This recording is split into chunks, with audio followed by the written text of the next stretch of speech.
Chapter 4 Garden Paradise. Jack heard pounding noises. He imagined Boca and Kama were building a ship. He opened his eyes. Only he and Annie were still in the hut. A piece of cloth covered the doorway. Jack sat up and shook Annie. "Wake up," he said. She opened her eyes. "I think they're building a ship outside," said Jack. "Come on, let's go." Annie jumped up. "Don't forget your lei," she said. They put on their flower wreaths. Jack lifted the cloth over the doorway, and they stepped out into the warm sunlight. Boca, Kama, and their parents smiled at Jack and Annie. They were all working, but no one was building a ship. Boca was pounding a wide strip of bark with a wooden club. Kama was using a stone to pound something that looked like a fat sweet potato. Their parents were weaving grass mats. "What are you making?" Jack asked. "I'm making tapa," said Boca. "First I beat the bark of the mulberry tree into thin sheets. Then my father pastes the sheets together to make cloth for us."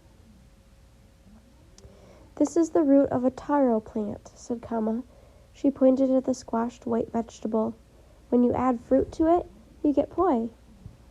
"Great," said Jack. "By the way, do you ever build ships?" "Ships?" asked Boca. "What for?" Jack shrugged. "To sail away," he said. "Why would we do that?" asked Kama. "Good question," said Jack, smiling. "Can I help?" Annie asked Kama. "Sure," said Kama.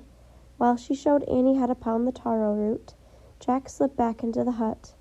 He pulled out his notebook and quickly added to his Hawaii list. Tapa, bark pounded into cloth. Taro root, pounded for poi. Ship? ? Jack heard Kama ask her parents if they could play now. "We finished our chores," said Kama. "May we take Jack and Annie to the ocean?" "For wave riding," said Boca.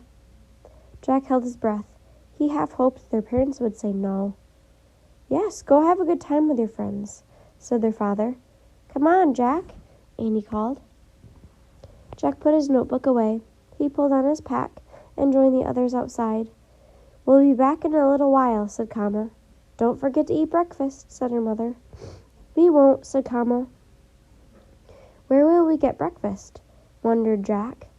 He and Annie followed Kama and Boca. They passed villagers hard at work. Some carried firewood or water. Others were cutting grass or stripping bark from trees. Everyone smiled and waved. "Hungry?" Kama asked Jack and Annie. "Sure," they said.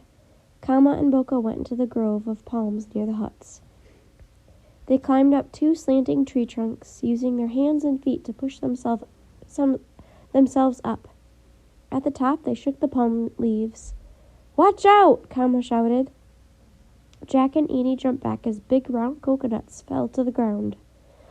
Kama and Boca slid down the trees. They each picked up a coconut. Then they found rocks and began to whack the hard shells.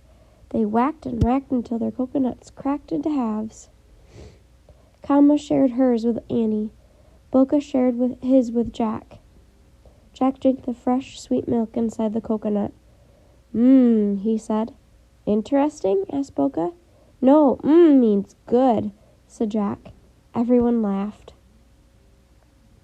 Then Kama picked bananas off a banana tree and gave them to Jack and Annie. Jack peeled his and took a bite. It was the best banana he'd ever eaten. When breakfast was over, they all headed into the flowery meadow. The sky was the bluest blue Jack had ever seen. The grass was the greenest green. The flowers and birds sparkled like jewels. Hawaii is like a garden paradise, Jack thought. He wanted to look up Hawaiian birds and flowers in the research book. As the others kept walking, he stopped and pulled out the book. "Jack, come look," Annie shouted. She was standing at the edge of a cliff with Boca and Kama. Jack put away the book and hurried to join the others.